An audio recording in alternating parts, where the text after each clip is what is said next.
Bien, vamos a continuar hablando específicamente de la inflamación aguda, que sería la inflamación inicial, la que ocurre inmediatamente después de la injuria. En realidad algunos autores clasifican, primero hablan de una inflamación subaguda para las hiperaguda, para las primeras horas, y luego una inflamación aguda que se va a manifestar plenamente durante las primeras 48 horas y que se puede considerar que persiste como tal hasta aproximadamente la semana. Bien, la inflamación aguda es un proceso relacionado con la inmunidad innata, la que no responde específicamente a un agente. Puede ser local o sistémica. Cuando es sistémica se suele hablar de sepsis o respuesta inflamatoria sistémica. Puede ser respuesta a infecciones de cualquier tipo, bacteriana, viral, parasitaria, micótica, etc., a necrosis tisular, es decir, los propios tejidos dañados pueden generar una inflamación importante. Por ejemplo, es una cosa que pasa en las quemaduras. Cuerpos extraños que ya actúan o por la misma lesión o porque transportan microbios y en definitiva generan una infección. Y también como consecuencia de reacciones inmunitarias. El proceso en general se inicia por el reconocimiento de PAMs. Los PAMs son los patrones moleculares asociados a patógenos que aparecen, como el nombre indica, en distintos organismos patógenos o que son liberados por el propio organismo. En ese caso, a veces todavía se mantiene un viejo nombre que es el de alarminas.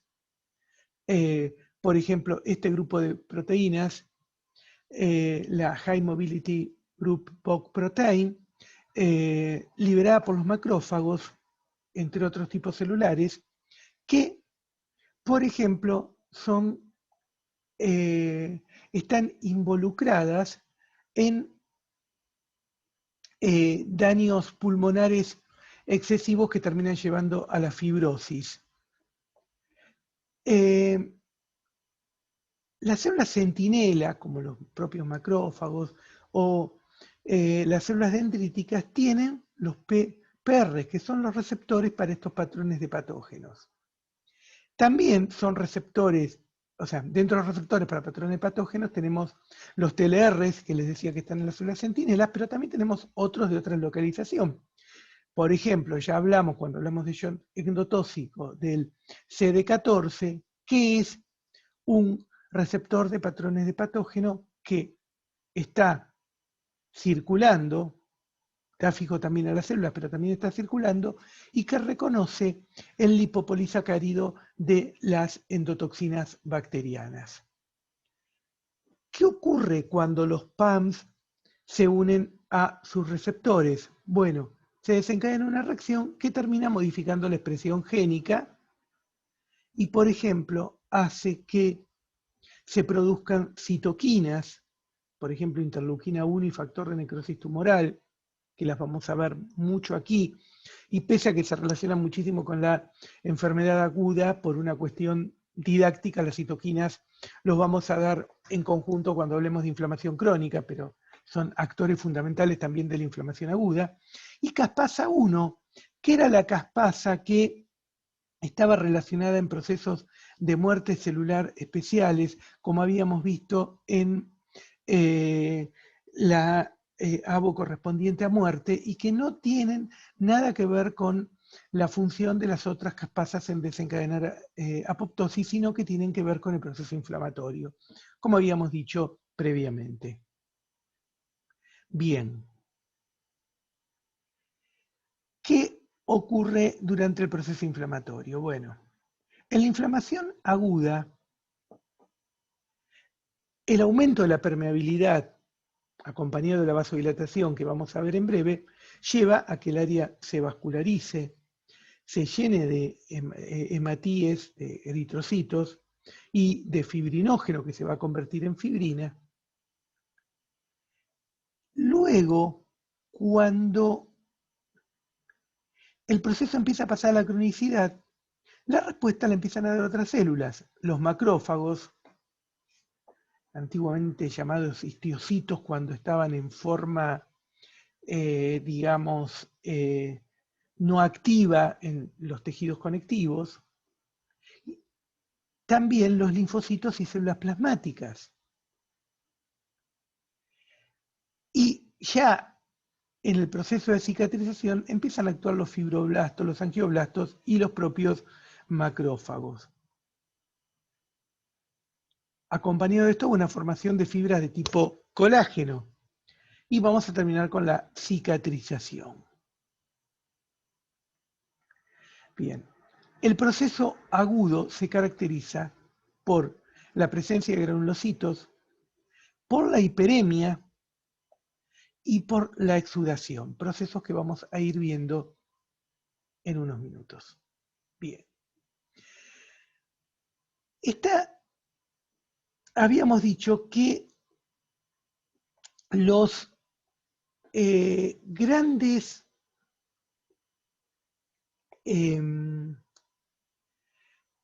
actores del proceso inflamatorio eran los mediadores químicos y las células.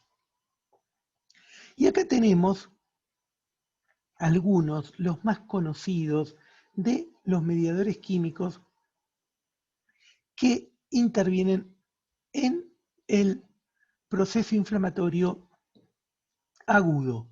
Muchos de ellos siguen interviniendo en el crónico y a veces con una función diferente. Bien, recordemos la microcirculación. Arteriolas, metaarteriolas que eran las últimas, ahí hay un esfínter precapilar que puede contraerse o abrirse. La red capilar, recuerden que los capilares en sí mismos, al no tener musculatura lisa, no van a tener procesos ellos de movimiento más allá de lo que puedan hacer los pericitos. Y luego las vénulas poscapilares y luego las vénulas musculares. La red capilar y las vénulas poscapilares son los lugares donde básicamente se van a dar los lugares de intercambio, donde está la mayor permeabilidad y donde también esa permeabilidad más se puede modificar. Recuerden, y esto es importante, a veces ven un preparado y dicen, esto es un capilar, y es poco menos que la aorta.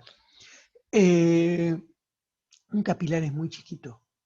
Por un capilar, en general vamos a ver que pasa un glóbulo rojo, 2, salvo los capilares sinusoides que pueden ser un poquito más grandes. Entonces, ahí obviamente a medida que los vasos se van haciendo más chiquitos, el tránsito se enlentece y es más fácil que puedan salir. Durante una circulación normal, los elementos formes van en el centro, se da lo que se llama el flujo axial. Ese flujo axial se pierde cuando hay obstrucciones o cuando hay cambios en la vasculatura. Cuando ocurren los cambios vasculares en la inflamación, se da una vasodilatación arterial que lleva a la hiperemia. Primero la vasoconstricción refleja luego de la injuria, pero inmediatamente cuando es, por ejemplo, una injuria física, pero inmediatamente hay una vasodilatación arterial acompañada de una vasoconstricción venosa. Esto lleva a una estasis de la sangre, pero también se genera un incremento de la permeabilidad. Fíjense, esto es lo que hablamos hace muy pocas clases, esto sería lo normal, de el edema no inflamatorio, de la formación del trasudado, donde lo que ocurría era que se incrementaba la formación de líquido tisular o se impedía el retorno, entonces se acumulaba en las regiones. Aquí no va a haber cambios en las presiones. Acá el tema es que acompañada a esa estasis se genera un incremento de los espacios interendoteliales a nivel de capilares y especialmente de vénulas postcapilares. Esto lleva a que proteínas de más de 69.000 de peso molecular, o sea, más grande que la albúmina, puedan salir, y también a que lleguen a salir células. Básicamente pueden salir glóbulos rojos ocasionalmente, pero lo que salen por un proceso activo son los leucocitos. Los leucocitos, que recuerden que eran células completas con una actividad metabólica, son capaces de salir, porque responden estímulos, son atraídos, son capaces de procesar información de una forma que los eritrocitos no pueden hacerlo, porque recuerden que los eritrocitos no tenían ni organelas ni núcleo. Bien. Ese aumento de la permeabilidad vascular tiene que ver con una liberación muy rápida como vemos acá, de histamina. La histamina, recuerdan que estaba en las células plasmáticas, en las células cebadas, en los mastocitos, preformada en los gránulos, se libera inmediatamente. Y entre otras cosas, además de, por ejemplo, atraer algunos leucocitos hacia la zona, lo que hace la histamina es producir esos cambios vasculares con el incremento de la permeabilidad, por este motivo. Entonces, salen las proteínas plasmáticas y salen leucocitos. Posteriormente, la función de la histamina la empiezan a reemplazar otras sustancias, especialmente los leucotrienos, que también son liberados, además de por otras células, por los mastocitos, pero que no están preformados en los gránulos, sino que son producidos una vez que la respuesta inflamatoria ya está en marcha. Fíjense acá, la clara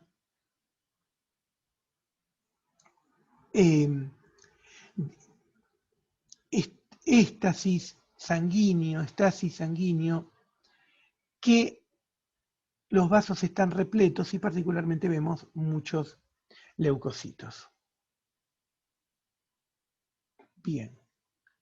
Entonces, ¿cuáles son los cambios hemodinámicos? Dilatación arteriolar, a veces precedida de vasoconstricción periférica. Mayor llegada de sangre por las arteriolas. Se abren los capilares y las vénulas adicionales, a partir justamente de la dilatación de esos esfínteres precapilares. Congestión del área venosa, ¿por qué? Porque simultáneamente las vénulas se contraen. Incremento de la permeabilidad con salida de fluido inflamatorio. Los eritrocitos quedan acumulados en capilares y vénulas. Hay una hiperemia que es aguda, que es local, obviamente. Como decíamos que era siempre de hiperemia.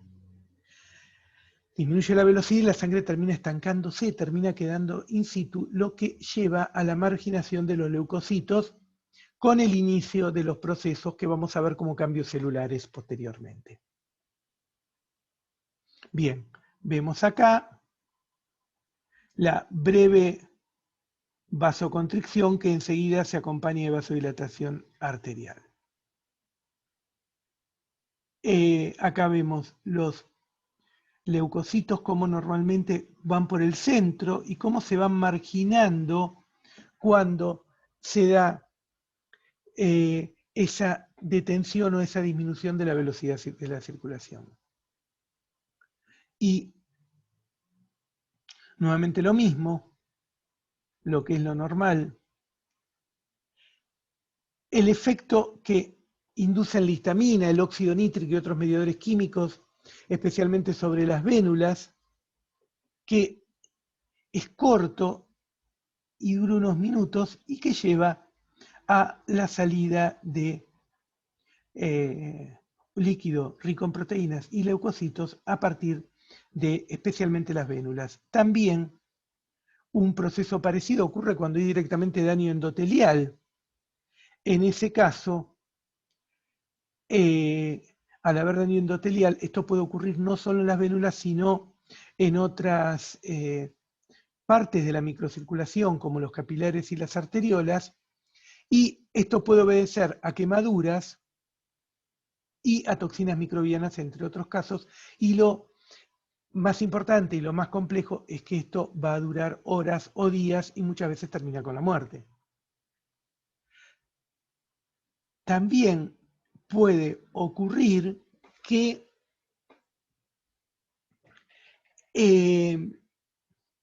haya un daño, pero que ese daño sea mediado desde el interior de los vasos por los leucocitos.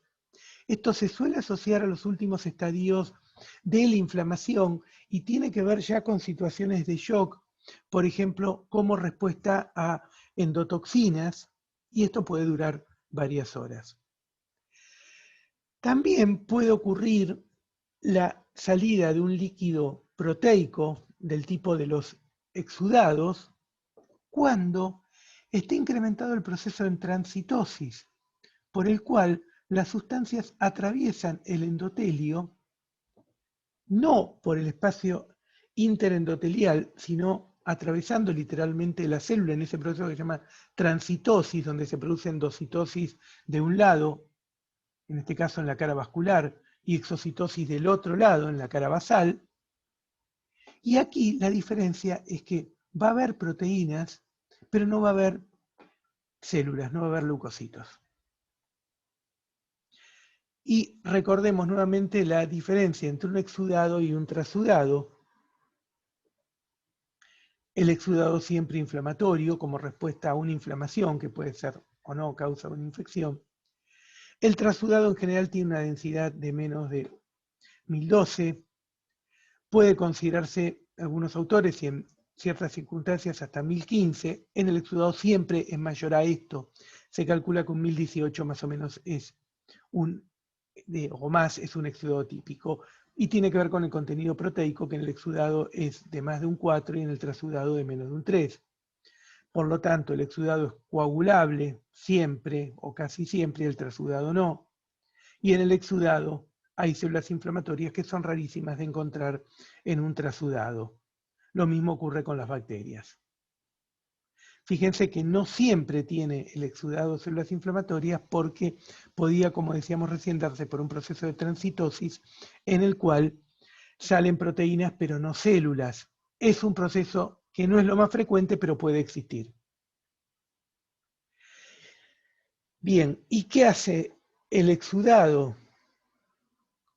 Diluye mediante el líquido al agente y también lo localiza. La fibrina puede tener esta función, por eso al salir proteínas plasmáticas sale fibrinógeno que se transforma en fibrina y forma parte de esa localización del exudado. Luego, las células se encargarán de todo lo demás, o de casi todo lo demás, como vemos aquí.